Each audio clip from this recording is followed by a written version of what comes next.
ঘন্টা ফোন দেন না, শুরু হয়ে গেছে।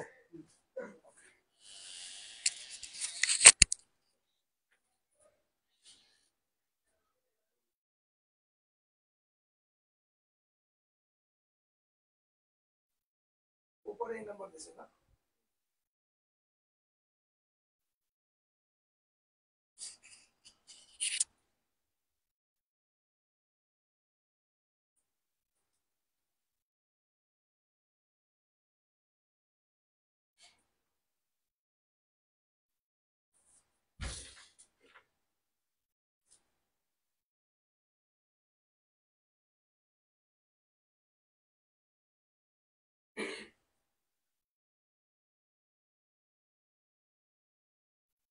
তাড়াতাড়ি জয়েন করুন সবাই, আমরা ক্লাস শুরু করে দিব এখনই।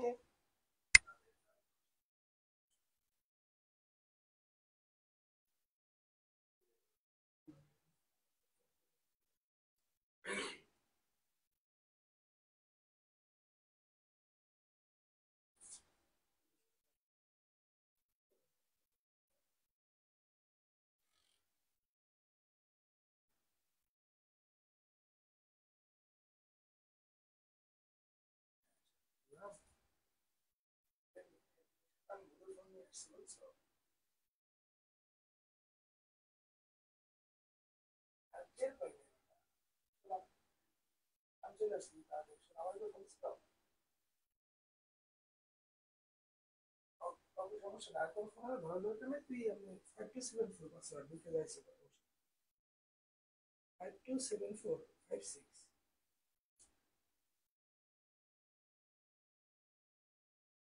ওকে, ফোন আসলে ধরো দরকার নেই।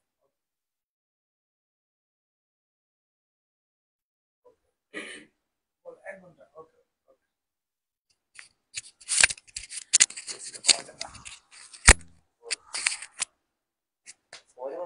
মানে পাওয়ার টেম্পারেচার কমে দেবে, শুরু দিয়ে দেন। প্রিয় শিক্ষার্থীবৃন্দ, সবাইকে শুভেচ্ছা ও স্বাগতম। আমি আছি ডাক্তার জহিরুল ইসলাম জসিম। আমরা ক্লাসটি এখনো শুরু করে দিব, আপনারা তাড়াতাড়ি জয়েন করুন। আজকে আসলে একটু ঝামেলার কারণে আমার হসপিটাল থেকে আসতে লেট হয়ে গেছে, একটু ক্লাসটা আগেই নেওয়ার কথা ছিল। সরি সবাইকে, আপনারা তাড়াতাড়ি জয়েন করুন, আমরা এখনই শুরু করে দিচ্ছি।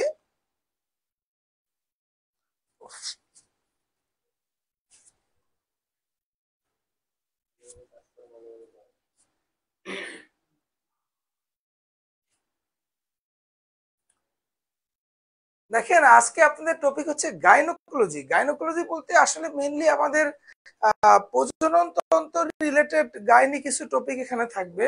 একেবারে বেসিক গাইনি রিলেটেড যে টপিক গুলো, অর্থাৎ মানব দেহে যে অংশগুলো আছে সেখান থেকে কিছু অংশ পড়াবো।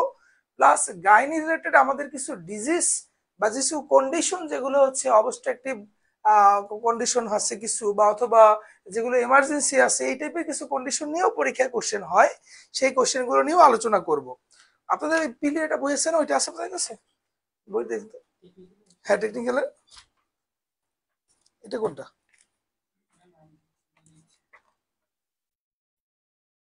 বিগত বছরের কোশ্চেন, হ্যাঁ। দেখেন, আপনাদের যে বিগত বছরের কোশ্চেনে গাইনি রিলেটেড অনেক টপিকই কিন্তু পরীক্ষা আসে, সেই টপিকগুলো নিয়েই একটু আলোচনা করার চেষ্টা করব।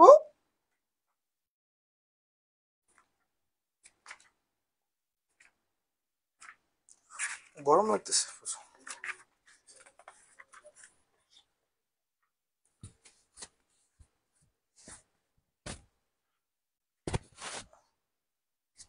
ফোন দিয়ে করবেন। দেখেন, আপনাদের গাইনি রিলেটেড যে কোশ্চেনগুলো বিগত বছরের পরীক্ষা আসে, আমরা যদি কয়েকটা কোশ্চেন নিয়ে আলোচনা করি, যেমন হচ্ছে আপনাদের প্রেগনেন্সির যে ট্রু প্রেগনেন্সি, ফলস প্রেগনেন্সি, অর্থাৎ প্রেগনেন্সির কিছু লক্ষণ আছে, সে লক্ষণ থেকে আমাদের কোশ্চেন আসে। তারপরে WHO অনুযায়ী যে প্রেগনেন্সি সময়কালে যে কতবার চেক আপ করতে হয়, অর্থাৎ অ্যান্টিনাটাল চেক আপ, সেখান থেকে কোশ্চেন আসে। তারপর হচ্ছে দেখেন আপনার অ্যান্টিনাটাল চেক আপের কি কি চেক আপ করতে হয়, এগুলো পরীক্ষা আসে। অবস্ট্রাকটিক এমার্জেন্সি বলতে কি বোঝায়, আমি একটু আগে বলছি যে কিছু এমার্জেন্সি কন্ডিশন আছে, যেমন এপিএস, পিপিএস, এছাড়া আরো কিছু কন্ডিশন আছে, এগুলো হচ্ছে পরীক্ষা আসে। এছাড়া এক্লামশিয়া কি, প্রি এক্লামশিয়া, এইসব ক্ষেত্রে কিছু পরীক্ষা কোশ্চেন আসে যে এদের ক্ষেত্রে কি কি লক্ষণ প্রকাশ পায়, বা এক্লামশিয়াতে প্রি এক্লামশিয়াতে কোন ধরনের মেডিসিন ইউজ করা হয়, এগুলো পরীক্ষা আসে। তারপরে ডেলিভারির যে কতগুলো স্টেজ আছে, সেই স্টেজে কি কি সমস্যাগুলো হয় সেখান থেকেও পরীক্ষায় কোশ্চেন হয়। তারপরে normal vaginal delivery, caesarean section, তারপরে লেবারের কতগুলো স্টেজ, তারপর হচ্ছে বাচ্চা প্রোডাকশনের এই যে ব্রেস্ট ফিডিং, এগুলো থেকেও আমাদের পরীক্ষায় কোশ্চেন আসে। তারপরে জন্ম নিয়ন্ত্রণ যে পদ্ধতিগুলো আছে, অর্থাৎ স্বল্পস্থায়ী পদ্ধতি, দীর্ঘস্থায়ী পদ্ধতি, বা পার্মানেন্ট কতগুলো মেথড আছে, এই মেথডগুলো জন্ম নিয়ন্ত্রণ পদ্ধতি থেকেও আপনাদের পরীক্ষায় কোশ্চেন চলে আসে। এইগুলো আজকে পড়াবো। আমাদের দেখা যায় প্রেগনেন্সি রিলেটেড কিছু কন্ডিশনের মধ্যে, যেমন ধরেন এই যে এক্লামশিয়া বললাম, pre eclampsia, APS, PPS, abortion, অথবা দেখা যায় একটোপিক প্রেগনেন্সি, প্লাসেন্টা প্রিভিয়া, এই যে এই টাইপের টপিক থেকে পরীক্ষায় কোশ্চেন আসে। এপিএস এর ক্ষেত্রে কি হয়, পিপিএস এর ক্ষেত্রে কি হয়, এগুলো আসে।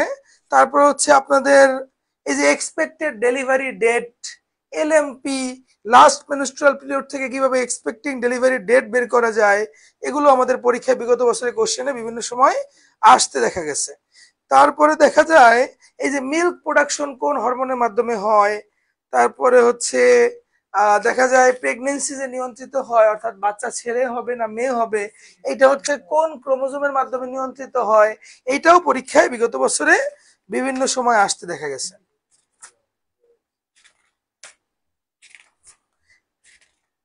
দেখেন, আমরা বিগত বছরের কোশ্চেন গুলো মোটামুটি দেখলাম, অর্থাৎ বিগত বছরে কোন টাইপের কোশ্চেন গুলো পরীক্ষায় বেশি আসে। এবার আমরা একটু পড়া শুরু করি। কমাইতে পারেন না? দেখেন, ফার্স্ট আমি হচ্ছে স্ত্রী প্রজনন তন্ত্রের একটা ছবি আঁকি, একটু সুন্দর করে দেখেন সবাই।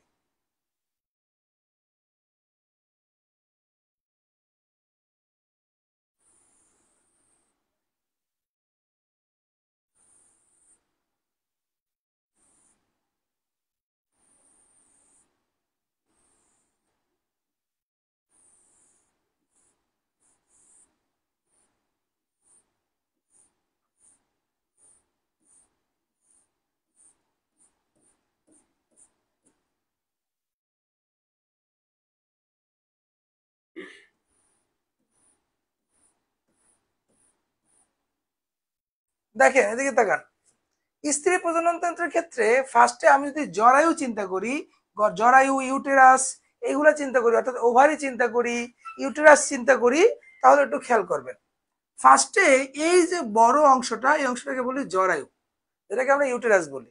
এই জরায়ুর কয়েকটা অংশ আছে, একেবারে মাঝখানের অংশটাকে আমরা বলি বডি, আর এই যে উপরের দিকে এই অংশটাকে বলা হয় ফান্ডাস, আর নিচের দিকে এই অংশটাকে বলা হয় সার্ভিক্স। এই টোটাল জিনিসটাকে একত্রে বলা হয় ইউটেরাস।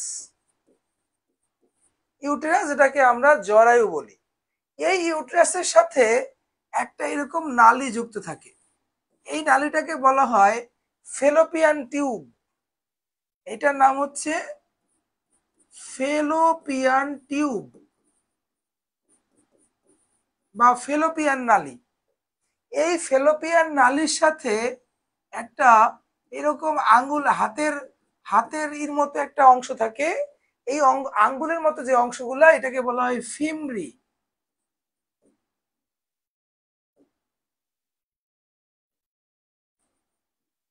দেখেন, এটাকে বলা হয় ফিমরি। তাহলে আমি কি পাইলাম, এই যে একটা ইউটেরাস, ইউটেরাসের এই অংশটাকে বলি ফান্ডাস, এই মাঝখানের অংশটাকে বললাম বডি, আর এই নিচের দিকের অংশটাকে বলা হয় সার্ভিক্স। এই টোটালটা হচ্ছে ইউটেরাস। এই ইউটেরাসের সাথে আমার যে নালীটা যুক্ত হয়, এটার নাম হচ্ছে ফেলোপিয়ান টিউব। আর এই ফেলোপিয়ান টিউবের সাথে আঙুলের মতো যে অংশগুলো থাকে, এটাকে বলা হয় ফিমরি। আর এর নিচের দিকে থাকে হচ্ছে জরায়ু, মানে গর্ভাশয়। আমি যেটাকে জরায়ু বললাম কেন, যেটাকে আমরা বলি ওভারি। এই যে ওভারিটা থাকে হচ্ছে এর নিচের দিকে, আমার এখানে থাকে হচ্ছে ওভারি। এইটা হচ্ছে ওভারি, এই ওভারি। এখন এই ওভারিতে ডিম্বাণু উৎপন্ন হয়। সেই ডিম্বাণু এখান থেকে আস্তে আস্তে এই ফেলোপিয়ান টিউবে চলে আসে। ফেলোপিয়ান টিউবের মধ্যে এই যে কিছু একটা মোটা অংশ থাকে, এই মোটা অংশটাকে বলা হয় অ্যাম্পুলা। অ্যাম্পুলা অর্থাৎ এই ফেলোপিয়ান টিউবের মধ্যে যে অংশটা তুলনামূলকভাবে মোটা, সেই অংশটাকে বলা হয় অ্যাম্পুলা। এই অংশটাকে বলা হয় অ্যাম্পুলা। এই অ্যাম্পুলার বিশেষত্ব হচ্ছে যখন এই যে ডিম্বাণু ওভারি থেকে গিয়া এই ফেলোপিয়ান টিউবে যায়, অ্যাম্পুলার দিকে যায়, ঠিক সেম সময় এই যে সার্ভিক্সের নিচে এই অংশটাকে বলা হয় ভ্যাজাইনা। এর নিচের দিকে এখানে থাকে লেবিয়া মেজোরা থাকে, লেবিয়া মাইনরা থাকে। এখানে খেয়াল করবেন এই যে স্পার্ম, স্পার্ম যখন এখান থেকে এই সার্ভিক্স হয়ে আলটিমেটলি এই যে ফেলোপিয়ান টিউবের অ্যাম্পুলাতে এখানেই আলটিমেটলি স্পার্ম এবং ডিম্বাণু অর্থাৎ শুক্রাণু এবং ডিম্বাণুর মধ্যে যে মিলন হয়, যেটাকে আমরা নিষেক বলি, অর্থাৎ এই যে ওভুলেশন মানে এই যে মিলনটা বা ফার্টিলাইজেশন আমরা যেটাই বলি, সবকিছু ঘটে হচ্ছে এই অ্যাম্পুলাতে। পরীক্ষায় কিন্তু আসে এই যে নিষেক, বাংলায় বলি আমরা নিষেক, এই যে নিষেক বা ফার্টিলাইজেশন, এই ফার্টিলাইজেশন ঘটে কোথায় হচ্ছে আমার এই অ্যাম্পুলাতে, মেনলি ফেলোপিয়ান টিউবে ঘটে, ফেলোপিয়ান টিউবের অ্যাম্পুলাতে ঘটে।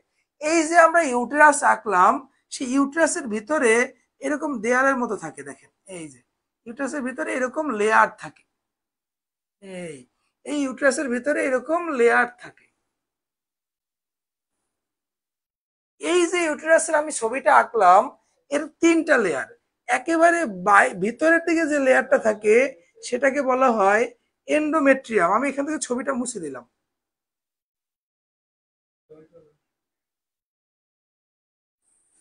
এই যে ভিতরের দিকে যে লেয়ার, এইটাকে বলা হয় এন্ডোমেট্রিয়াম। আর মাঝখানে যে মাসেল লেয়ার, এই মাসেলটাকে বলা হয় মায়োমেট্রিয়াম। আর একেবারে বাইরে যে হচ্ছে আপনার বাইরের লেয়ার, এটাকে বলা হয় এপিমেট্রিয়াম। অর্থাৎ আমরা যদি বলি ইউট্রাসের এই লেয়ারটাকে তিনটা ভাগে ভাগ করা যায়, অর্থাৎ এর বাইরের দিকের দেয়ালটাকে আমি বলবো এপিমেট্রিয়াম, যেটা হচ্ছে বাইরের আবরণ। একেবারে ভিতরের দিকের আবরণের অংশটাকে বলবো এন্ডোমেট্রিয়াম। আর মাঝখানে যে মাসেল লেয়ার, সেই মাসেলটাকে বলবো মায়োমেট্রিয়াম। এপিমেট্রিয়াম, myometrium, endometrium. এখন যখন এখানে একটু খেয়াল করেন, শুক্রাণু আর ডিম্বাণুর মিলন ঘটবে কোথায়? অ্যাম্পুলাতে। মিলন হওয়ার পরে এইখানে যেটা তৈরি হয় সেইটার নাম কিন্তু জাইগোট। আমরা কিন্তু জানি শুক্রাণু আর ডিম্বাণু মিললে যেটা তৈরি হয় তার নাম হচ্ছে জাইগোট। নর্মালি শুক্রাণু এই যে ভ্যাজাইনা হয়ে সার্ভিক্স হয়ে যখন ফেলোপিয়ান টিউবে আসে, ঠিক একই সময় এই যে আমাদের গর্ভাশয় অর্থাৎ ওভারি, ওভারি থেকে ডিম্বাণু এসে ফেলোপিয়ান টিউবের অ্যাম্পুলাতে চলে আসে। এইখানে শুক্রাণু আর ডিম্বাণুর মিলন ঘটে, যেটাকে আমরা বলি ফার্টিলাইজেশন। আর ফার্টিলাইজেশনের ফলে উৎপন্ন হয় জাইগোট। পরবর্তীতে এই জাইগোটটা আস্তে আস্তে বিভাজিত হয়, একটা থেকে দুইটা, দুইটা থেকে চারটা, এরকম করে বিভাজিত হইতে হইতে এই যে এন্ডোমেট্রিয়ামের কোনো একটা লেয়ারে এসে এরকম করে বসে যায়। খেয়াল করেন, এন্ডোমেট্রিয়ামের কোনো একটা লেয়ারে এসে বসে যায়। সেইটা এইখানে হইতে পারে, সেইটা এইখানে হইতে পারে, সেইটা এইখানে হইতে পারে, মানে যেখানেই বসে এটা নর্মালি বসবে হচ্ছে এন্ডোমেট্রিয়ামের সাথে, এটা অন্য কোনো জায়গায় লাগবে না। এই যে এন্ডোমেট্রিয়ামের সাথে যে এটা বসে গেল, এই বসার পরে এইটাকে বলা হয় গর্ভধারণ বা ইমপ্লান্টেশন। মুছে দিচ্ছি দাঁড়ান।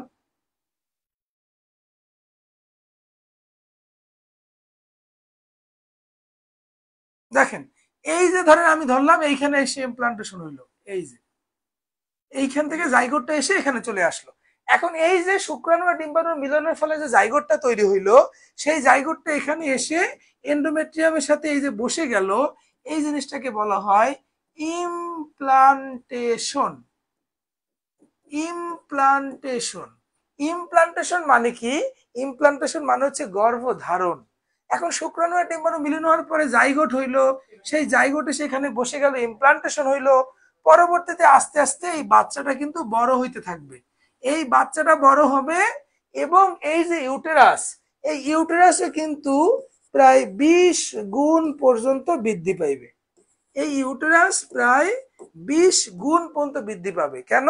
কারণ হচ্ছে এই আস্তে আস্তে বাচ্চা বড় হবে, ইউটেরাস বড় হবে। এই ইউটেরাস আমাদের এইখানে যে বাচ্চাটা বড় হচ্ছে এর বাইরে কিন্তু একটা আবরণ থাকে যেটাকে আমরা বলি প্লাসেন্টা। এই প্লাসেন্টা যুক্ত এই যে আমাদের ফিটাসটা আস্তে আস্তে বড় হবে এবং ইউটেরাসটা আস্তে আস্তে বড় হবে। এখন এই যে বাচ্চা নর্মালি ইমপ্লান্টেশনটা এই ইউটেরাসের ভিতরে এই বোর্ডের আশেপাশেই কোনো একটা জায়গায় এন্ডোমেট্রিয়ামে যুক্ত হয় বা ইমপ্লান্টেশন হয়। এখন যদি কোনো কারণে ধরেন ধরেন শুক্রাণু আর ডিম্বাণুর মিলন হয়েছে এইখানে, মিলন হওয়ার পর এই এই যে জাইগোটটা ইমপ্লান্টেশন এইখানে না হয়ে এইখানে ইমপ্লান্টেশন করলো, ধরেন এইখানে ইমপ্লান্টেশন হইলো, অর্থাৎ ফেলোপিয়ান টিউবের যে কোনো একটা জায়গায় ইমপ্লান্টেশন হইলো, অথবা এইখানে ইমপ্লান্টেশন করলো, অথবা যেখানে উৎপন্ন হয় সেই অ্যাম্পুলাতে ইমপ্লান্টেশন করলো। নর্মালি এই যে অ্যাম্পুলাতে যদি ইমপ্লান্টেশন হয়ে যায়, একটা জিনিস খেয়াল করেন, সার্ভিক্সটা এই যে ইউটেরাসটা আস্তে আস্তে বড় হবে, বাচ্চা ভিতরে আস্তে আস্তে বড় হবে। কিন্তু যদি ফেলোপিয়ান টিউবের মধ্যে ইমপ্লান্টেশন হয়, ফেলোপিয়ান টিউবতে এত বড় একটা বাচ্চা ধরে রাখার সুযোগ নাই। আস্তে আস্তে যখন এটা বড় হবে একটা পর্যায়ে এই ফেলোপিয়ান টিউবটা ফেটে যাবে, ফেটে গিয়া এখানে ব্লিডিং হয়ে যাবে। এই যে ব্লিডিং হয় তখন যদি এই যে ইমপ্লান্টেশন যদি আপনার এইখানে হয়, তখন এই যে পরবর্তীতে ব্লিডিং হয় এইটাকে আমরা বলি একটোপিক প্রেগন্যান্সি। এটা পরীক্ষা আসে। খেয়াল করেন একটোপিক প্রেগন্যান্সি জিনিসটা কি। নর্মালি শুক্রাণু আর ডিম্বাণু মিলিত হয়ে উৎপন্ন করে জাইগোট, যে জাইগোটটা ফেলোপিয়ান টিউব হয়ে আমাদের জরায়ুর ভিতরে অর্থাৎ আমাদের ইউটেরাসের ভিতরে এসে এন্ডোমেট্রিয়ামের একটা লেয়ারে ইমপ্লান্টেশন হয়। কিন্তু যদি কোনো কারণে সে আমার ফেলোপিয়ান টিউবেই আটকে যায়, ইমপ্লান্টেশন হওয়ার জন্য ভিতরে আর যাওয়ার সুযোগ না পায়, তখন এইখানে ইমপ্লান্টেশন হইলে এইটাকে আমি বলি একটোপিক প্রেগন্যান্সি। এখন পরীক্ষায় আসে একটোপিক প্রেগন্যান্সি সাইট কোনটা। নর্মালি একটোপিক প্রেগন্যান্সি এই ফেলোপিয়ান টিউবই হয়। এখন ফেলোপিয়ান টিউবের মধ্যে এই অ্যাম্পুলাটাই একটু মোটা জায়গা, যার কারণে এই অ্যাম্পুলাতে বেশিরভাগ ক্ষেত্রেই একটোপিক প্রেগন্যান্সিটা বেশি পাওয়া যায়। এখন অপশনে যদি অ্যাম্পুলা থাকে তাহলে ফেলোপিয়ান টিউব দেখবেন না অপশনে নাই, আর অপশনে অ্যাম্পুলা না থাকলে ফেলোপিয়ান টিউব থাকবে। অর্থাৎ একটোপিক প্রেগন্যান্সির বেস্ট সাইট হচ্ছে ফেলোপিয়ান টিউবের অ্যাম্পুলা। এটা পরীক্ষা আসে। আর একটোপিক প্রেগন্যান্সির ক্ষেত্রে কি হয়, ধরেন বাচ্চাটা 1 মাস 2 মাস বা 3 মাস সর্বোচ্চ হইলেও এরপরে এই ফেলোপিয়ান টিউব ফেটে ব্লিডিং হয়ে বাচ্চা অ্যাবর্শন হয়ে যাবে, রোগীও মারা যেতে পারে। খুবই খারাপ জিনিস, এটা কিন্তু একটু দেখে নেবেন। ওকে, এখন এই যে প্রজনন তন্ত্রের ছবিটা আঁকলাম, এখান থেকে পরীক্ষায় কি কোশ্চেন আসে? পরীক্ষায় কোশ্চেন আসতে পারে যে ফিমেল জেনিটালিয়ার পার্ট কোনগুলা। এই যে নিচ থেকে শুরু করে ভ্যাজাইনা, লেবিয়া মেজোরা, লেবিয়া মাইনোরা, এই যে ইউটেরাস, ইউটেরাসের ভিতরে নিচের অংশটাকে বলে সার্ভিক্স, মাঝখানে বডি, উপরে ফান্ডাস, তারপরে এই সাইডে ফেলোপিয়ান টিউব, এই যে ফিমরি, তারপরে হচ্ছে জরায়ু, যেটাকে আমরা জরায়ু কি বলে ডিম্বাশয়, যেটাকে আমরা বলি ওভারি। এই যে টোটাল পার্টের নামগুলো একটু ছবিটা দেখে নেবেন। তারপরে পরীক্ষায় কি আসে, এই যে জরায়ুর কোথায় কোথায় ইমপ্লান্টেশন হয়, ইমপ্লান্টেশন হয় এন্ডোমেট্রিয়ামে, এটা পরীক্ষা আসে। তারপরে পরীক্ষা কি আসে যে নর্মালি ফার্টিলাইজেশন কোথায় হয়, ফার্টিলাইজেশন হয় হচ্ছে নর্মালি এই যে ফেলোপিয়ান টিউবের অ্যাম্পুলাতে, অর্থাৎ শুক্রাণু আর ডিম্বাণুর মিলনটা কোন জায়গায় ঘটে, এটা অনেক সময় পরীক্ষা আসে। তারপরে পরীক্ষা আসে একটোপিক প্রেগন্যান্সির সাইট কোনটা, এইটা পরীক্ষা আসে।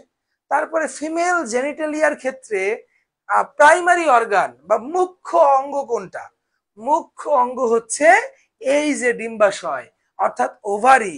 এই ওভারি হচ্ছে এটা হচ্ছে মুখ্য অঙ্গ বা প্রাইমারি অর্গান। অর্থাৎ ফিমেল প্রজনন তন্ত্রের বা ফিমেল জেনিটালিয়ার একেবারে মুখ্য বা প্রধান অঙ্গ কোনটা, সেটা হচ্ছে গর্ভাশয়, যেটাকে আমরা বলি ডিম্বাশয়, গর্ভাশয় না ডিম্বাশয় বা ওভারি। অনেকে কিন্তু অন্য কিছু বলতে পারেন, কিন্তু মেইনলি এই যে ডিম্বাশয় বা ওভারি হচ্ছে ফিমেল জেনিটালিয়ার প্রধান অঙ্গ। ওকে, গেল।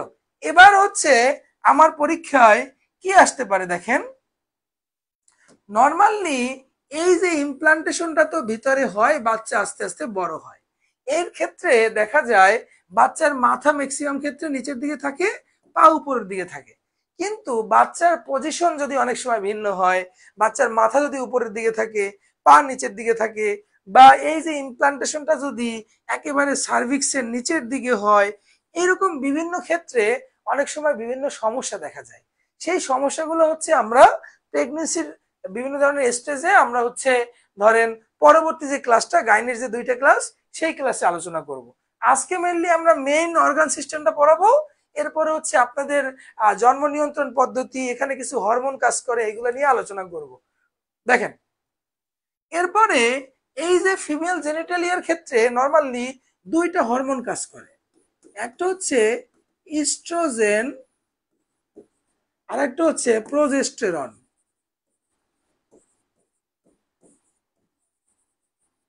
এই 2টা হরমোন মেনলি কাজ করে, আর এই 2টা হরমোনই আসে হচ্ছে ওভারি থেকে। অর্থাৎ ফিমেল জেনিটালিয়ার যে প্রধান অঙ্গ ওভারি বা মুখ্য অঙ্গ, সে ওভারি থেকে কিন্তু 2টা হরমোন আসে। একটা হচ্ছে ইস্ট্রোজেন, আর একটা হচ্ছে প্রোজেস্টেরন। এই ইস্ট্রোজেন এবং প্রোজেস্টেরন মেইনলি মেয়েদের যে সেকেন্ডারি সেক্সুয়াল ক্যারেক্টারিস্টিক্স সেইগুলো নিয়ন্ত্রণ করে এই হরমোনগুলোর মাধ্যমে। এছাড়া হচ্ছে রজচক্র নিয়ন্ত্রণ, মাসিক নিয়ন্ত্রণ, এই জিনিসগুলো হচ্ছে এই হরমোনের মাধ্যমে নিয়ন্ত্রিত হয়। আমরা যদি প্রেগনেন্সির সাইকেলগুলো পড়ার আগে আমরা যদি নর্মালি একটু আগে হচ্ছে আমাদের জন্ম নিয়ন্ত্রণ পদ্ধতিগুলো পড়াই, এটা একটা পরীক্ষায় বেশি আসে। দেখেন, জন্ম নিয়ন্ত্রণ পদ্ধতি পড়াইতে গেলে দেখেন জন্ম নিয়ন্ত্রণ পদ্ধতির ক্ষেত্রে ফার্স্টে আমার যেটা জানতে হবে সেটা হচ্ছে পুরুষের ক্ষেত্রে কিছু আছে, মেয়েদের ক্ষেত্রে কিছু আছে, আর কিছু আছে স্বল্পস্থায়ী, কিছু আছে দীর্ঘস্থায়ী। আমি পুরুষেরটা একটু দেখাই আগে।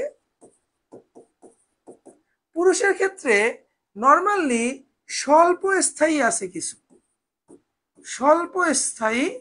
স্বল্প স্থায়ীর ভিতরে সব থেকে বেশি ইউজ করা হয় কন্ডম, ইউজ হয় বেশি এখানে। এর সাথে বিভিন্ন ধরনের কিছু জেলি ইউজ করা হয়।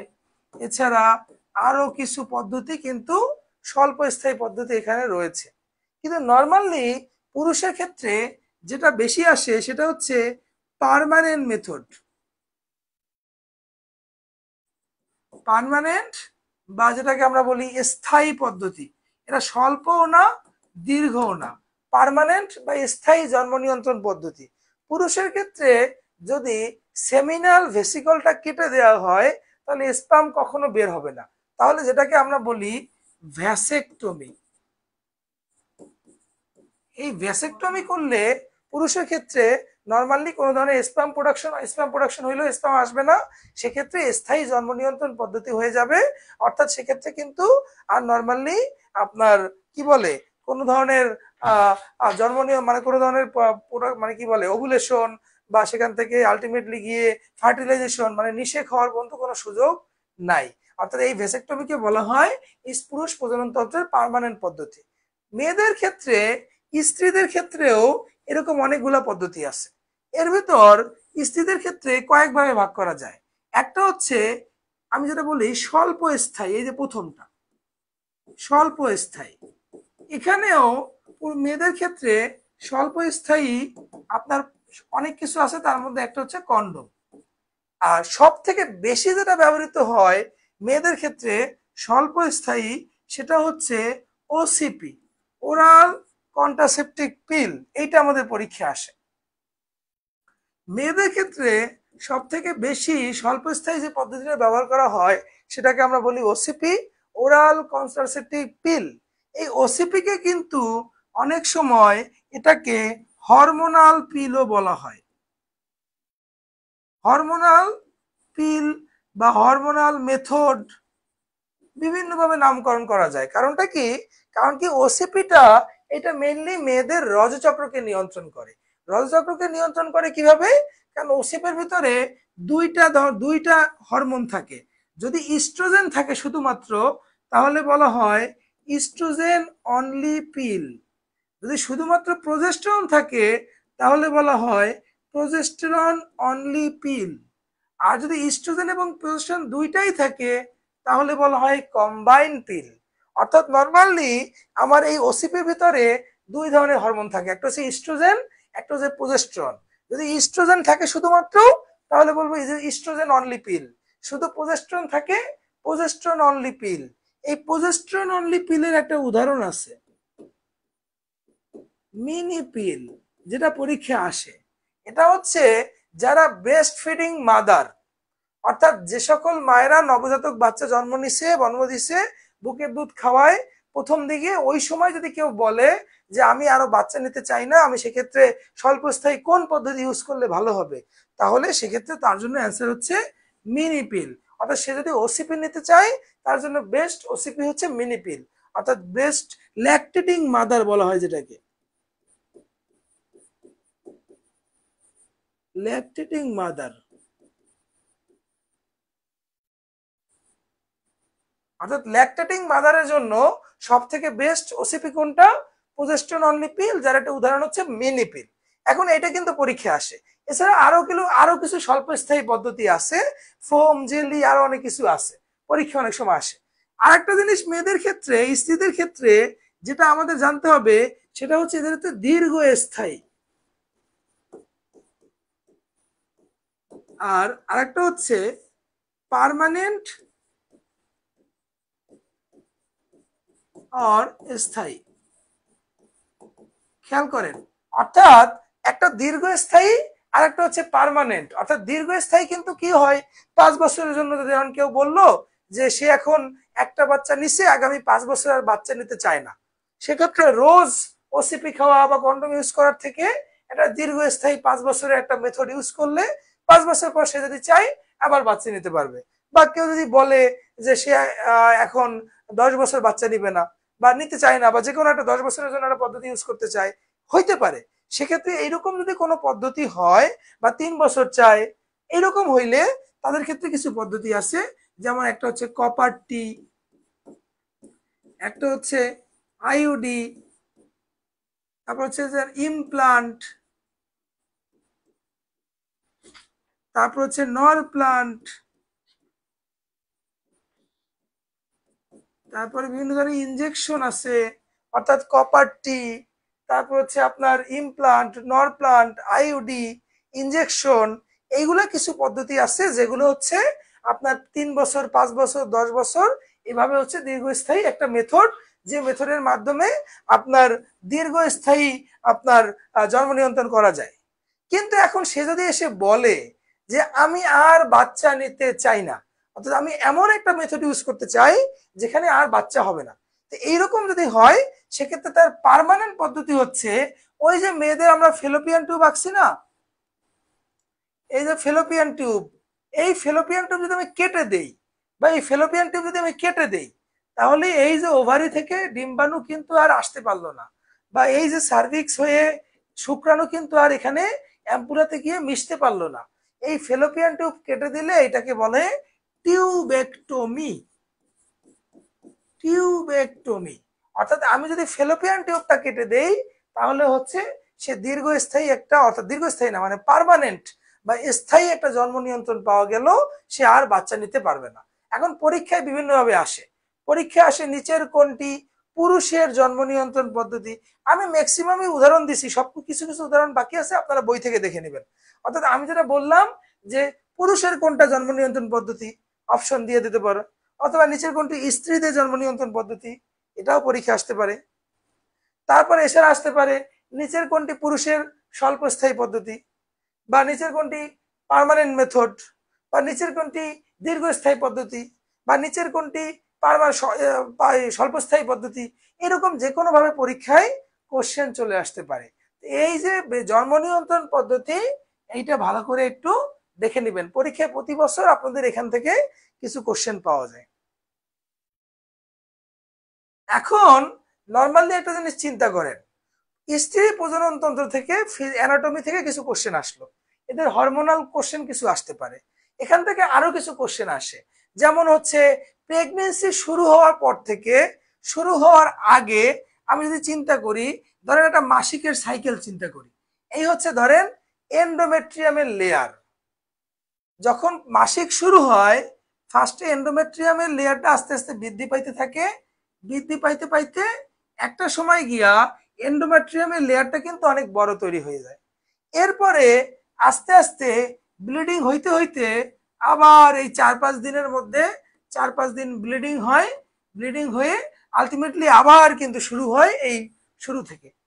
অর্থাৎ আমি যেটা বলতে চাই, জরায়ুর ভিতরে এন্ডোমেট্রিয়ামের লেয়ার আস্তে আস্তে বড় হয়, এটা বৃদ্ধি পায় দুইটা হরমোনের কারণে, একটা হচ্ছে ইস্ট্রোজেনের জন্য, একটা হচ্ছে প্রোজেস্টেরনের জন্য। এই দেখেন জিনিসটা যদি আমি শুরু করি এইখান থেকে, ধরেন এই যে ফার্স্টে 4-5 দিন ব্লিডিং হইল, এরপর আমি এখান থেকে শুরু করি, এই যে 0তম দিন, আস্তে আস্তে আস্তে আস্তে 12তম দিন পর্যন্ত এই যে ইস্ট্রোজেন এবং প্রোজেস্টেরন বৃদ্ধি পায়। 12তম দিনে এসে আমার কি হয়, এখানে এসে এলএইচ হরমোনটা বৃদ্ধি পায় এবং ইস্ট্রোজেন এবং প্রোজেস্টেরন এদের পরিমাণটা কমে যায়। খেয়াল করেন, ইস্ট্রোজেন এবং প্রোজেস্টেরনের পরিমাণটা কমে যায়, তখন এই এলএইচ হরমোনটা বৃদ্ধি পায়, তখন এসে এই ডিম্বাণুটা কিন্তু বের হয়ে যায়, যেটাকে আমরা বলি ডিম্বপাত। এই যে ডিম্বপাত, এই ডিম্বপাতটা ঘটে আরো 2 দিন পর 14তম দিনে। অর্থাৎ ডিম্বপাত মানে হচ্ছে জরায়ু, যে গর্ভাশয় থেকে বা ডিম্বাশয় থেকে ডিম্বাণুটা বের হয়ে যায় 14তম দিনে। কেন? এলএইচ হরমোনটা বেড়ে যায়, এত বেশি বেড়ে যায়, ইস্ট্রোজেন প্রোজেস্টেরন কমে যায়, যার ফলে ডিম্বপাত হয়ে যায়। এই ডিম্বাণুটা শুক্রাণুর জন্য ওয়েট করে কিছুক্ষণ, যদি কয়েকদিন ওয়েট করে, যদি শুক্রাণু না আসে এই ডিম্বাণুটা আস্তে আস্তে ধ্বংসপ্রাপ্ত হয়ে যায় এবং একটা সময় এন্ডোমেট্রিয়াম এবং এই যে ইস্ট্রোজেন এবং প্রোজেস্টেরনের পরিমাণটা আস্তে আস্তে আরো বাড়তে থাকে, বাড়তে বাড়তে মোটা একটা এন্ডোমেট্রিয়ামের লেয়ার তৈরি করে। ডিম্বাণু তো নষ্ট হয়ে গেছে অলরেডি। এখন এই যখন 28তম দিন বা এর কাছাকাছি চলে আসে, তখন এই যে এন্ডোমেট্রিয়ামের লেয়ারটা আস্তে আস্তে একেবারে ধ্বংসপ্রাপ্ত হয়ে যায়। কারণটা কি? ইস্ট্রোজেন এবং প্রোজেস্টেরনের পরিমাণ আবার কমে যায় এবং আস্তে আস্তে এন্ডোমেট্রিয়ামের লেয়ার ব্লিডিং হয়ে চলে যায়। এই যে রক্তপাত ঘটে, এটা মোটামুটি 30 থেকে 80 ml এর মতো রক্ত বের হয়। এই টোটাল জিনিসটা একটা চক্রাকারে ঘটতে থাকে, এটাকে আমরা বলি রজচক্র বা মাসিক। এখন এই যে রজচক্র বা মাসিক, এই যে এখানে কয়েকটা হরমোন কাজ করে, একটা ইস্ট্রোজেন, একটা প্রোজেস্টেরন, একটা এলএইচ হরমোন, এই হরমোনগুলো কম বেশির মাধ্যমে এটা নিয়ন্ত্রণ করে। যদি ওসিপি খায় কেউ, ইস্ট্রোজেন বেশি খাইলো বা প্রোজেস্টেরন বেশি খাইলো, এই যে হরমোনের কারণে তাদের রজচক্রের নিয়ন্ত্রণ হারিয়ে যায়, তখন আলটিমেটলি আর হচ্ছে সে এই যে বাচ্চা নেওয়া বা গর্ভধারণ এই জিনিসটা ঘটে না। এখন নর্মালি যদি একজন প্রেগনেন্ট হয়ে যায়, তার প্রেগনেন্সির একটা ডেট আছে, সেই ডেটটা পরীক্ষা আসে। যেমন আপনার কাছে এসে বলল যে লাস্ট মাসিক, একজন আপনার কাছে এসে বলল যে লাস্ট তার 5 তারিখ মাসিক শুরু হয়েছে, এরপরে ধরেন 10 তারিখ পর্যন্ত মাসিক হয়েছে। এখন সে কত মাসের প্রেগনেন্ট সে জানে না, বা তার বাচ্চা কবে হইতে পারে সে সেটা জানে না। এইটা বের করার একটা পদ্ধতি আছে। যদি তার লাস্ট মাসিক শুরু হয়, ধরেন এই যে এই মাসের এপ্রিল মাসের 1 তারিখ, যেদিন তার লাস্ট মাসিক শুরু হবে সেটাকে আমরা বলি এলএমপি।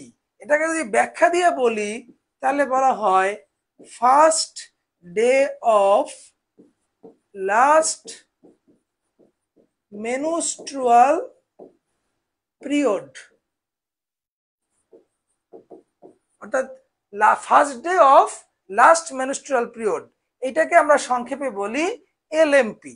এখন এই এলএমপির সাথে যদি আমি, খেয়াল করেন, 9 মাস 7 দিন যোগ করি, তাহলে যেটা পাওয়া যায় এই জিনিসটাকে বলা হয় ইডিডি।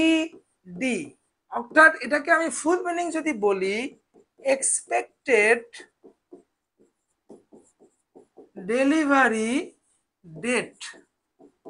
অর্থাৎ একটা মা প্রেগনেন্ট হইলে কবে তার ডেলিভারি হইতে পারে, এটা আমরা যেটা দিয়ে বের করি সেটাকে বলা হয় ইডিডি, এক্সপেক্টেড ডেলিভারি ডেট। এটা হচ্ছে সে লাস্ট যেদিন তার মাসিক শুরু হয়েছে সেই মাসিকের ডেটের সাথে যদি আমি 9 মাস 7 দিন যোগ করি, যেমন আমি 1 তারিখের সাথে 7 দিন যোগ করলে হয় 8 তারিখ, 4 মাসের সাথে যদি আমি 9 মাস যোগ করি তাহলে কত হয়? 9 আর 4 13।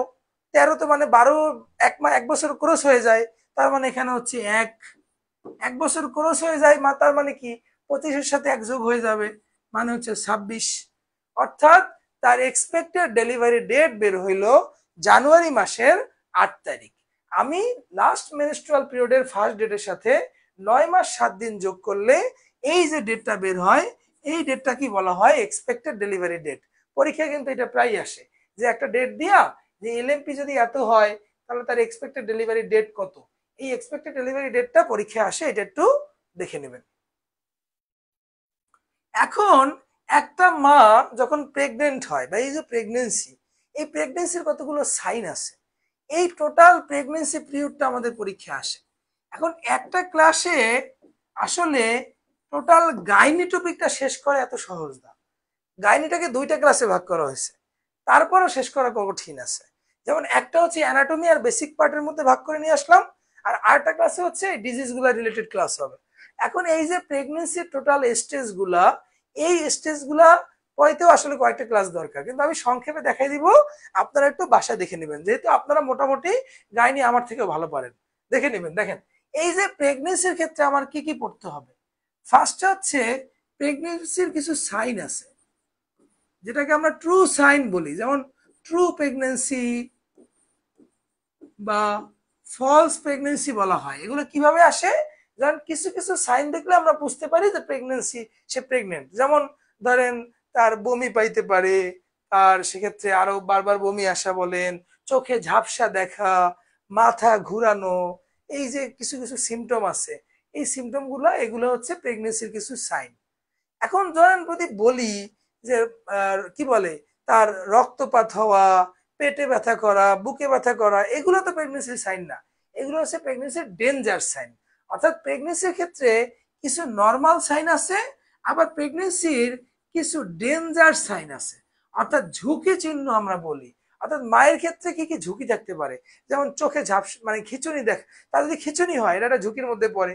বা তার যদি বলতে পারেন রক্তের চাপ প্রচন্ড বেড়ে যায়, বুকে ব্যথা হয়, বা রক্তপাত হয়, ব্লিডিং হয়, এই যে কিছু সিমটম আছে এগুলো হচ্ছে ঝুঁকি চিহ্ন। কিন্তু নর্মাল প্রেগনেন্সিরও তো কিছু সাইন আছে, সেই সাইনগুলো একটু দেখে নেবেন।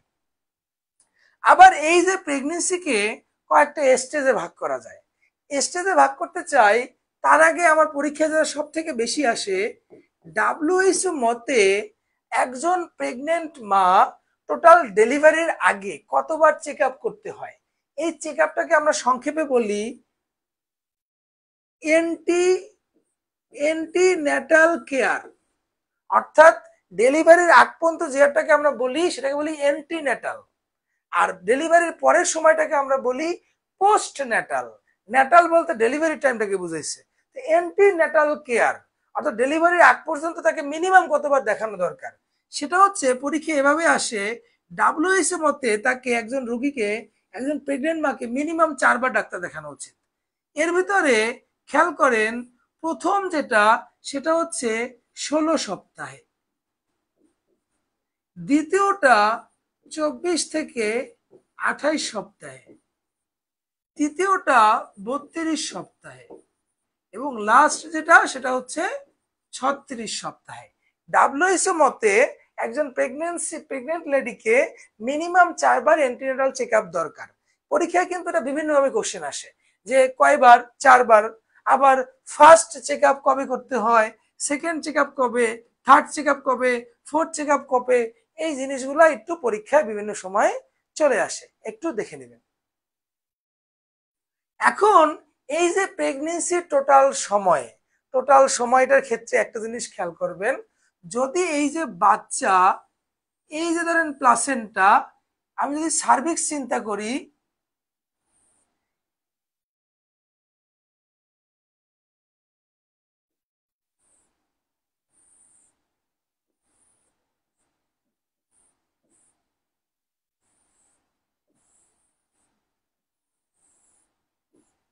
দেখেন আমি যদি সার্ভিক্সের নর্মাল চিন্তা করি, একটা জিনিস খেয়াল করেন,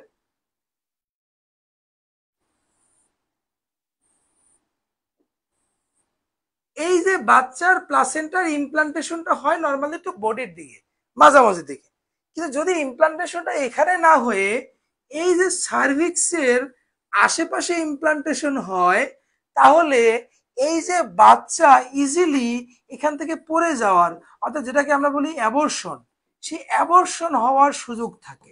অর্থাৎ নর্মালি এই ইমপ্লান্টেশনটা একটু উপরের দিকে এন্ডোমেট্রিয়ামের মাঝামাঝি, অর্থাৎ সার্ভিক্সের মাঝামাঝি, আমরা কি বলি আমাদের এই যে ইউটেরাসের মাঝামাঝি বডির আশেপাশে হইলে ভালো হয়।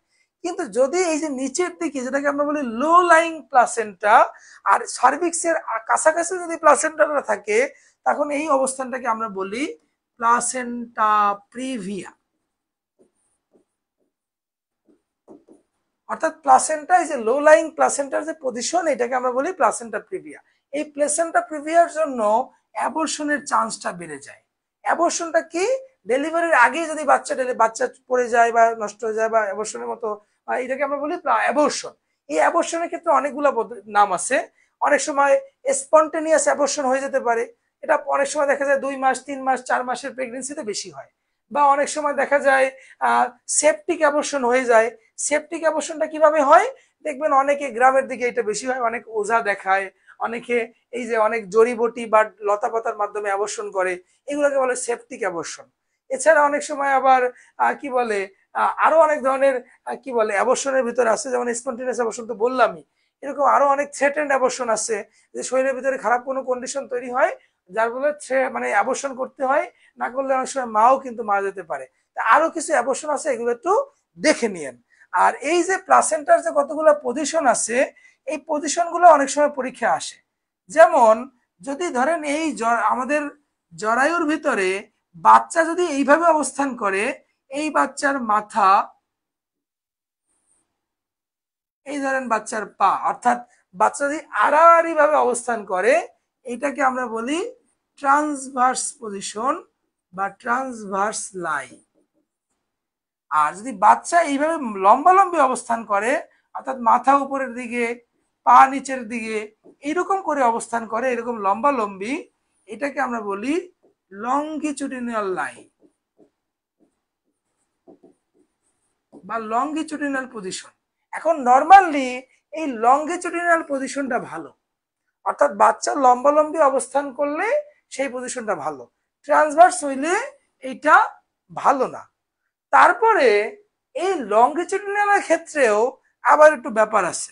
ব্যাপারটা হচ্ছে, যদি বাচ্চার মাথা উপরের দিকে থাকে, তার পা যদি নিচের দিকে থাকে, এই নিচের দিক থেকে ধরেন সার্ভিক্সটা নিচের দিকে, এই নিচের দিকে সার্ভিক্স, সেক্ষেত্রে পাটা যদি আগে বের হয়, এই জিনিসটা কিন্তু খারাপ। সেক্ষেত্রে বাচ্চার বিভিন্ন ধরনের ইনজুরি হইতে পারে। আমি তো এনআইসিউতে জব করি, সেদিন একটা বাচ্চা আসছে, এই যে পা নিচের দিকে টান দিতে গিয়ে পা ডিসলোকেশন হয়ে গেছে, জেনিটালিয়াতে ইনজুরি হয়েছে, মাথা আরো অনেক ইনজুরি হয়েছে। এই যে পা নিচের দিকে থাকলে এই পজিশনটাকে বলা হয় ব্রিজ পজিশন, এটাকে বলা হয় ব্রিজ পজিশন। আর যদি এরকম হয় যে বাচ্চার মাথা নিচের দিকে, পা মাথা নিচের দিকে পা উপরের দিকে থাকে, অর্থাৎ মাথাটা যদি আগে বের হয়, তাহলে এটা ভালো পজিশন। এটাকে বলা হয় কেফালিক পজিশন বা কেফালিক প্রেজেন্টেশন। এটাকে বলা হয় ব্রিজ প্রেজেন্টেশন, পজিশন বলে না, নর্মালি প্রেজেন্টেশনই বলে। অর্থাৎ আমরা যদি মাথা নিচের দিকে থাকে তাহলে বলা হয় কেফালিক প্রেজেন্টেশন, আর যদি মাথা উপরের দিকে থাকে সেটাকে বলা হয় ব্রিজ মানে কি বলে ব্রিজ প্রেজেন্টেশন। এখন এটার মধ্যে ভালো কোনটা, ভালো হচ্ছে কেফালিক প্রেজেন্টেশন। এটাও কিন্তু পরীক্ষা আসে যে কোন পজিশনটা হচ্ছে বেস্ট বা বেটার বা কোন পজিশনটা ভালো। সেক্ষেত্রে কেফালিক বা প্রেজেন্টেশনটা আমাদের জন্য ভালো। এক্ষেত্রে normal vaginal delivery NVD normal delivery সম্ভব। কিন্তু যদি মাথা উপরের দিকে থাকে, সেক্ষেত্রে বা ব্রিজ প্রেজেন্টেশন অথবা ট্রান্সভার্স লাই, এইসব ক্ষেত্রে অনেক সময় এলইউসিএস করতে হয় বা লোয়ার ইউটেরিয়ান সিজারিয়ান সেকশন, অর্থাৎ সিজার করতে হয়। এগুলো একটু দেখে নেবেন। এছাড়া অনেক সময় বাচ্চা ডেলিভারি করতে গিয়ে ধরেন অল্প একটু বের হয়েছে, বাকি একটু বের হইতেছে না, অনেক সময় মায়ের কিন্তু যেক্ষেত্রে কি বলে অ্যানাল ক্যানেল এবং ভ্যাজাইনাল যে ওপেনিং এর মাঝখানে যে জায়গাটু, এই জায়গাটা কিন্তু কেটে দিতে হয়, সেটাকে কিন্তু আমরা বলি এপিসিওটমি। এপিসিওটমি। এই নর্মাল ডেলিভারি করতে গেলে অনেক সময় যদি পাটা নিচের দিকে চলে আসে, অথবা ট্রান্সভার্স পজিশন থাকে, অথবা অনেক সময় আটকে যায়, তখন দেখা যায় কি যে মায়েদের যে ভ্যাজাইনাল ওপেনিং এবং অ্যানাল ক্যানালের যে ওপেনিং, এই ওপেনিং এর মাঝখানে যে অংশটুকুলো আছে পেরিনিয়াম, পেরিনিয়াম বলা হয়। ধরেন এই হচ্ছে অ্যানাল ক্যানেল আর এই হচ্ছে ভ্যাজাইনা, এর মাঝখানে যে জায়গা, এই জায়গাটাকে বলা হয় পেরিনিয়াম। এই পেরিনিয়ামটা কেটে দেয়া হয়, কেটে দিলে ওপেনিংটা একটু বড় হয়ে যায়, ডেলিভারি ভালো হয়। এই জিনিসটাকে বলা হয় এপিসিওটমি। যদি আমি এপিসিওটমি না করি, এই জিনিসটা অটোমেটিক ছিঁড়ে যেতে পারে।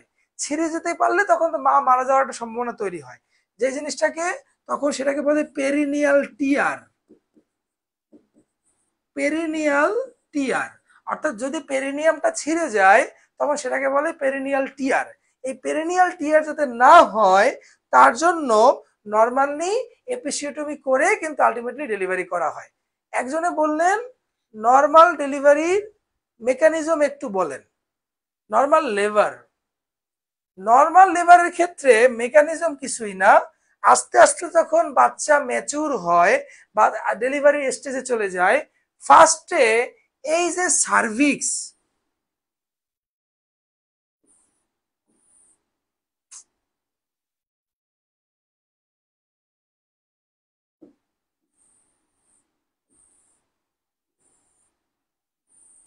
দেখেন এই যে সার্ভিক্স, এইখানে তো আশেপাশে ধরেন আমার বাচ্চা তো এখানেই বড় হচ্ছে আস্তে আস্তে। এখন এই যে সার্ভিক্সের ওপেনিং, এই ওপেনিংটা আস্তে আস্তে বড় হওয়া শুরু করে। এই যে সার্ভিক্সের যখন ডাইলেশন হয়, এই সার্ভিক্সের যখন ডাইলেশন হয় তখন এই যে ইউটেরাস, এই ইউটেরাসের হয় কন্ট্রাকশন, অর্থাৎ ইউটেরাস উপর থেকে চাপ দেয় আর নিচ থেকে সার্ভিক্সটা খুলে যায়, তখন বাচ্চা আস্তে আস্তে এই নিচের দিকে ডেলিভারি হওয়া শুরু করে। অর্থাৎ ইউটেরাসের কন্ট্রাকশন হবে, সার্ভিক্সের হবে ডাইলেশন। এখন এই সার্ভিক্সের ডাইলেশন এবং ইউটেরাসের কন্ট্রাকশন, এই দুইটা কাজই করে হচ্ছে অক্সিটোসিন। যখন অক্সিটোসিন হরমোনটা রিলিজ হওয়া শুরু করে লেবারের শেষের দিকে, তখন আস্তে আস্তে ইউট্রাসের কন্ট্রাকশনটা বাড়ে, সার্ভিক্সের ডাইলেশনটা বাড়ে। সার্ভিক্সের ডাইলেশন যখন 4 সেন্টিমিটার হয়, সার্ভিক্সের ডাইলেশন যখন 4 সেন্টিমিটার হয়, তখন আমরা পার্টোগ্রাফ পার্টোগ্রাফ করা শুরু করি। পার্টোগ্রাফ করা মানে কি, আপনাদের কিন্তু আপনাদের নার্সিং এর পার্টোগ্রাফটা কিন্তু খুব ইম্পর্টেন্ট।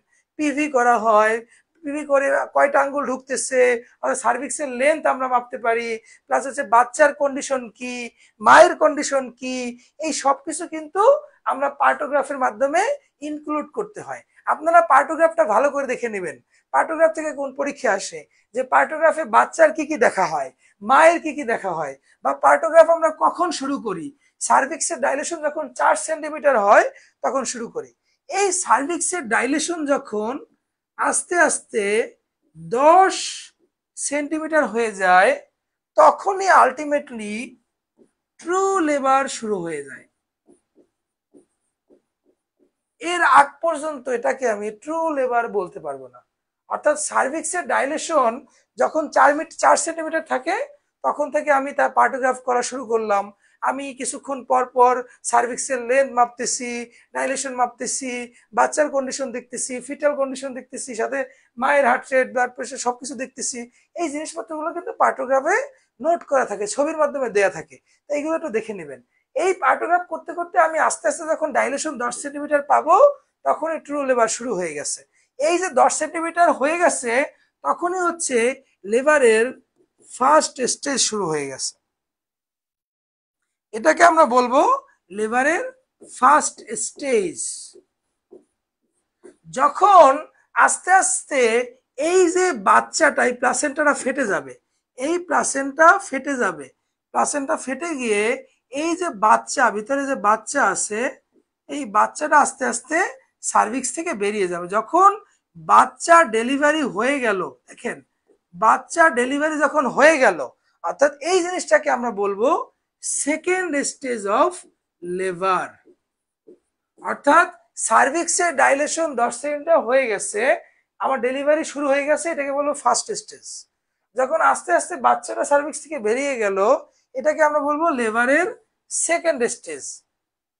তারপরে যখন এই যে প্লাসেন্টা, এই প্লাসেন্টাটা যখন আস্তে আস্তে বেরিয়ে যাবে, এই যে প্লাসেন্টা বেরিয়ে যাবে, প্লাসেন্টা, তখন এটাকে আমরা বলবো থার্ড স্টেজ। অর্থাৎ ফার্স্ট হচ্ছে সার্ভিক্সের ডাইলেশন শুরু হইলো, বাচ্চা এখনো ডেলিভারি হয় নাই, সার্ভিক্সের ডাইলেশন যখন 10 সেন্টিমিটার হয়ে গেছে, আমার ট্রু লেবার শুরু হয়ে গেছে, ফার্স্ট স্টেজ শুরু হয়ে গেছে। এরপর আস্তে আস্তে বাচ্চাটা ডেলিভারি হয়ে গেছে, সেকেন্ড স্টেজ শেষ। এরপরে প্লাসেন্টা ডেলিভারি হয়ে গেছে, থার্ড স্টেজ শেষ। এই প্রত্যেকটা স্টেজ সম্বন্ধে আমার পরীক্ষা কোশ্চেন আসে। এই যে পার্টোগ্রাফ কখন শুরু করবে, এখান থেকে কোশ্চেন আসে। পার্টোগ্রাফ থেকে আমার ডিটেলস পড়তে হবে, টোটাল পার্টোগ্রাফে কি আছে সব পড়বেন, এবং পারলে একটা পার্টোগ্রাফ দেখে দেখে আঁকবেন নিজেরা নিজেরা। এই ট্রু লেবার কিন্তু পরীক্ষায় চলে আসে। এই লেবারের স্টেজগুলোর ক্ষেত্রে অনেক সময় অনেক সমস্যা হতে পারে। কিরকম? অনেক সময় দেখা যায় এই যে রিটেইন প্লাসেন্টা হয়। রিটেইন প্লাসেন্টা কিরকম?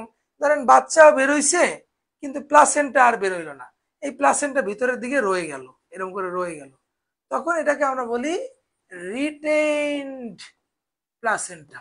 আর এই রিটেইন প্লাসেন্টার ক্ষেত্রে প্রচুর পরিমাণে ব্লিডিং হয়। আর এই একটা ব্লিডিং এর কারণেই মেইনলি ওই যে আমরা পোস্টপার্টাম হেমোরেজ বলি না, যেটাকে বলি পিপিআইস, এই পিপিআইস এর একটা অন্যতম উদাহরণ হচ্ছে এই যে রিটেইন প্লাসেন্টা। অর্থাৎ পোস্টপার্টাম হেমোরেজ, ডেলিভারির পর বা সময় যে ব্লিডিং হয়, এটাকে আমরা পোস্টপার্টাম হেমোরেজ বলি, অর্থাৎ পিপিআইস বলি। এই পিপিআইস এর একটা অন্যতম কারণ হচ্ছে রিটেইন প্লাসেন্টা। আর ডেলিভারির আগে অনেক সময় ব্লিডিং হয়, তার মধ্যে একটা অন্যতম কারণ কি ছিল?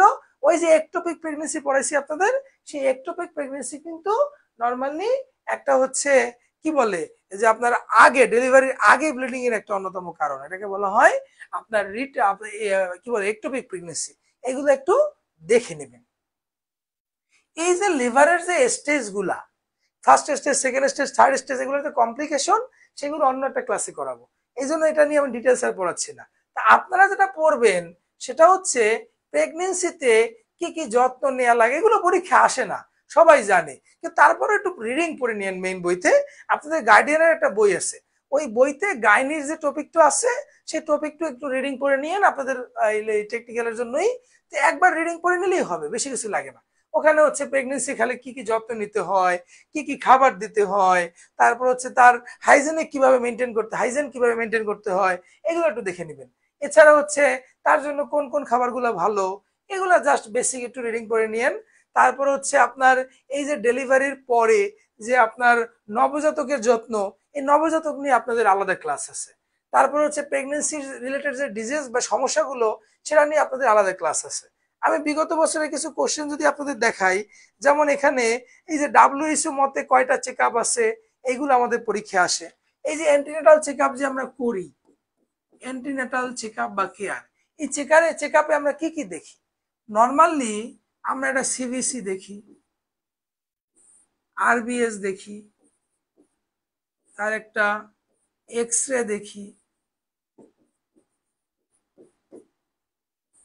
তার একটা ইউরিন আরএমই দেখি, অর্থাৎ তার প্রস্রাবের একটা পরীক্ষা দেখি, এবং তার সাথে একটা জিনিস দেখা হয়, সেটা হচ্ছে ইসিজি। নর্মালি একটা মা যদি আপনার প্রেগনেন্ট অবস্থায় রেগুলার রুটিন চেক আপে আসে, তাকে আমরা সিবিসি করি, তার আরবিসি না, এটা হচ্ছে আরবিএস, আমি আরবিসি বলছি, আরবিএস দেখি, এক্স রে চেস্ট দেখি, ইউরিন আরএমই দেখি, ইসিজি দেখি। যেমন এখানে প্রশ্ন করছে যে গর্ভবতী মায়ের ক্ষেত্রে কি কি পরীক্ষা দেওয়া হয়, অপশনে আছে ইউরিন আরএমই, যেটা এই যে ইউরিন আরই বা ইউরিন আরএমই। তারপর হচ্ছে ক্রিয়েটিনিন কিন্তু আমরা রেগুলার দেখি না, তারপর থাইরয়েড ফাংশন কিন্তু রেগুলারলি দেখি না, তারপর হচ্ছে লিভার ফাংশনও কিন্তু রেগুলারলি দেখি না, এগুলোই আমরা দেখি। তারপর হচ্ছে আপনার এই যে অবস্ট্রাট্রিক এমার্জেন্সি, অবস্ট্রাট্রিক এমার্জেন্সি মানে হচ্ছে ডেলিভারি রিলেটেড এমার্জেন্সি কি কি আছে, যেমন antepartum haemorrhage APS, postpartum haemorrhage PPS, eclampsia, pre eclampsia, তারপর হচ্ছে আবার ধরেন এই যে একটোপিক প্রেগনেন্সি, এগুলো হচ্ছে ইমার্জেন্সি, একটু দেখে নেবেন। পিউপেরিয়াম মানে কি? পিউপেরিয়াম মানে কি? পিউপেরিয়াম পিরিয়ড হচ্ছে ডেলিভারির পর 6 সপ্তাহ পর্যন্ত একটা ঝুঁকি থাকে সব সময়, অর্থাৎ 40 বা 42 দিন। এই ডেলিভারির পর 42 দিন যে সময়টা আছে, পোস্ট ডেলিভারি 6 সপ্তাহ, এই সময়টাকে বলা হয় পিউপেরিয়াল পিরিয়ড। এই পিরিয়ডে ইনফেকশনের চান্সটা অনেক বেশি থাকে। এই যে একটা সময় আছে, টার্মও আছে, দেখবেন পিউপেরিয়াল সেপসিস নামও বলে, যে এই টাইমে ইনফেকশনটা বেশি হয়। এই টাইমটা কত? 6 সপ্তাহ বা 40 বা 42 দিন, দেখে নেবেন, পরীক্ষা অনেক সময় আসে। তারপরে এই যে মানুষের ক্ষেত্রে নর্মাল ভেজিনাল ডেলিভারি, অর্থাৎ নর্মাল ডেলিভারি করতে গেলে কতটুকু ব্লিডিং হইতে পারে।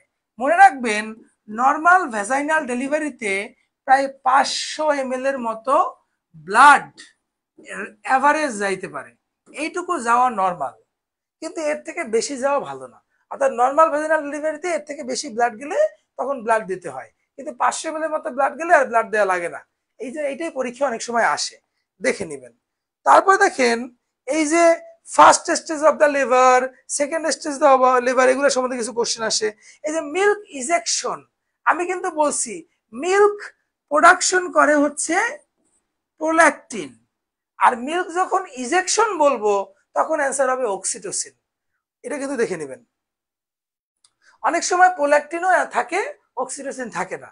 প্রোল্যাকটিন একই সাথে উৎপন্নও করে, সিক্রেশনও করে, ইজেকশনও করে, কিন্তু অক্সিটোসিন শুধুমাত্র সিক্রেশন বা ইজেকশনে সাহায্য করে, উৎপন্ন করতে সাহায্য করে না, দেখে নেবেন। এই যে জন্ম নিয়ন্ত্রণ পরীক্ষা আসে, দীর্ঘমেয়াদী জন্ম নিয়ন্ত্রণ পদ্ধতি 9 কোনটি? কপার টি, ইমপ্লান্ট, ইনজেকশন, সবই দীর্ঘমেয়াদী। আরেকটা অপশন দিয়ে আছে কন্ডোম, কন্ডোম কিন্তু দীর্ঘমেয়াদী নয়, এইগুলো একটু দেখবেন। তারপর হচ্ছে এই যে পোস্ট ম্যাচুর প্রেগনেন্সি, নর্মালি প্রেগনেন্সির একটা ম্যাচুরিটি থাকে, নর্মালি 37 থেকে 40 সপ্তাহ, এটা হচ্ছে নর্মাল প্রেগনেন্সি পিরিয়ড। যদি কেউ 37 সপ্তাহের আগে ডেলিভারি হয় তাহলে এটাকে বলে প্রিটার্ম বেবি। আর যদি 37 থেকে 40 সপ্তাহ পর্যন্ত হয় এটা নর্মাল বা টার্ম, এটাকে আমরা বলবো টার্ম বেবি। 42 সপ্তাহ পর্যন্ত ওয়েট করা যায়। যদি 42 সপ্তাহের পরে ডেলিভারি হয় তখন সেটাকে আমরা বলবো পোস্ট টার্ম বা পোস্ট ডেটেড, পোস্ট টার্ম বা পোস্ট ডেটেড ডেলিভারি। এই যে অপশন পরীক্ষা একটা মাত্র আসলো, দেখেন যে পোস্ট ডেটেড ডেলিভারি আমরা কখন বলবো বা পোস্ট ম্যাচুর কখন বলবো। অপশনে দেওয়া আছে 40+, 42+, 37+। অ্যান্সার কিন্তু 42+ হবে, কারণ অনেকে বলে 37 থেকে 40 যদি টার্ম হয় এর থেকে বেশি হবে পোস্ট টার্ম, কিন্তু না, 42 পর্যন্ত নর্মাল ওয়েট করা যায়, 42-এর পরে আমরা বলবো পোস্ট টার্ম। একটু দেখে নেবেন। এই যে প্রসব পরবর্তী জটিলতা, প্রসবের পরের সময়টাকে আমরা কি বলবো? Post term. তাহলে পোস্ট টার্মে কি কি সমস্যা থাকতে পারে? অপশন খেয়াল করেন। এন্টিপার্টাম হেমোরেজ, এন্টিপার্টাম হেমোরেজ তো ডেলিভারির আগে হয়, তাহলে এটা তো প্রসব পরবর্তী জটিলতার মধ্যে পড়বে না। আরটা দেখেন, premature rupture of the membrane, অর্থাৎ মেমব্রেনের যদি রাপচারটা আগে হয়ে যায়, অর্থাৎ ডেলিভারি আগে হয়ে যায়, এটাও কিন্তু প্রসবের আগের জটিলতা বা প্রসবের মধ্যে জটিলতার মধ্যে পড়ে, প্রসবের পরের জটিলতার মধ্যে পড়ে না। এন্টিপার্টাম এক্লামশিয়া, ডেলিভারির আগে যদি এক্লামশিয়া হয় এটাও প্রসব পরবর্তী জটিলতার উদাহরণ নয়। আরেকটা হচ্ছে post partum haemorrhage, post partum haemorrhage মানে হচ্ছে পিপিএস, মানে ডেলিভারির পর যদি ব্লিডিং হয় তাহলে সেটাকে বলে পিপিএস। এটাকেই বলা হয় প্রসব পরবর্তী জটিলতা। অর্থাৎ প্রসব পূর্ববর্তী জটিলতা কোনগুলো, প্রসব পরবর্তী জটিলতা কোনগুলো, এগুলো একটু দেখে নেবেন।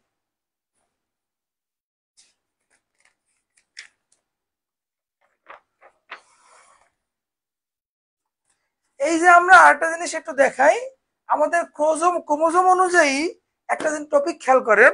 আমাদের একটা কোষে 46টা ক্রোমোজোম থাকে। 46টা ক্রোমোজোম গুলো নর্মালি 23 জোড়া আকারে থাকে। এই 23 জোড়া ক্রোমোজোমের মধ্যে 22 জোড়া হচ্ছে এক্স এক্স, এটা পুরুষের এক্স এক্স, মেয়েদের এক্স এক্স, আর বাকি এক জোড়া পুরুষের ক্ষেত্রে এক্স ওয়াই আর মেয়েদের ক্ষেত্রে এক্স এক্স। এই যে বাকি এক জোড়া ক্রোমোজোম, এইটাকে বলা হয় সেক্স ক্রোমোজোম বা লিঙ্গ নির্ধারক ক্রোমোজোম। লিঙ্গ নির্ধারক ক্রোমোজোম। দেখেন, এখন এই যে লিঙ্গ নির্ধারক ক্রোমোজোম, এই সেক্স ক্রোমোজোম, এইটার মাধ্যমেই নির্ধারিত হয় বাচ্চা পুরুষ হবে না মেয়ে হবে। আর এই যে 22 জোড়া ক্রোমোজোম, এইটাকে বলা হয় অটোসোম। অটোসোম বা দেহ ক্রোমোজোম, এর মাধ্যমে দেহ গঠিত হয়। আর এই একজোড়া ক্রোমোজোমের মধ্যে খেয়াল করেন, যদি পুরুষের এই ধরলাম এক্স ওয়াই, মেয়েদের এক্স এক্স, পুরুষের ওয়াই ক্রোমোজোম যদি মেয়েদের যে কোনো একটা ক্রোমোজোমের সাথে যুক্ত হয়, তাহলে যে বাচ্চা হবে সেটাকে বলা হয় এক্স ওয়াই। আবার পুরুষের এক্স ক্রোমোজোম যদি মেয়েদের যে কোনো একটা ক্রোমোজোমের সাথে যুক্ত হয়, তাহলে বাচ্চা হবে এক্স এক্স, তখন হবে মেয়ে। আর এই এক্স ওয়াই হইলে তখন হচ্ছে ছেলে। অর্থাৎ বাচ্চা পুরুষ হবে না মেয়ে হবে, এটা নির্ধারিত হয় এই সেক্স ক্রোমোজোমের মাধ্যমে। এই জন্য এটাকে লিঙ্গ নির্ধারক ক্রোমোজোম বলা হয়। আর এক্ষেত্রে নর্মালি পুরুষের এক্স ক্রোমোজোম যদি মেয়েদের সাথে মিলিত হয়, তাহলে বাচ্চা হবে মেয়ে। পুরুষের ওয়াই ক্রোমোজোম যদি মিলিত হয়, তাহলে বাচ্চা হবে ছেলে। এইটা একটু দেখে নেবেন। আজকে আর বেশি কিছু পড়াবো না, আজকে আসলে প্রচন্ড গরম, টিকতে পারতেছি না, সবকিছু ঝামেলাজনক। আপনারা প্রজনন তন্ত্রের বেসিক টপিকটা আপনাদের দেখাই দিছি, আপনারা প্রজনন তন্ত্রের টোটাল জটিলতাগুলো একটু দেখে নেবেন। এইটা নিয়ে নেক্সট দিন ক্লাস করাবো, বিশেষ করে এক্লামশিয়া, প্রি এক্লামশিয়া, এপিএইচ, পিপিএইচ, তারপর হচ্ছে আপনার এদের যে কোন বিভিন্ন ধরনের আরো একটপিক এমার্জেন্সি আছে, এগুলো কিভাবে আমরা ম্যানেজ করব, এইগুলো নিয়ে পরবর্তী ক্লাস হবে। আজকে গাইনি ক্লাসটা মোটামুটি এই পর্যন্ত থাকবে। আপনারা বিগত বছরের কোশ্চেনগুলো একটু দেখে নেবেন। সবাইকে অনেক ধন্যবাদ।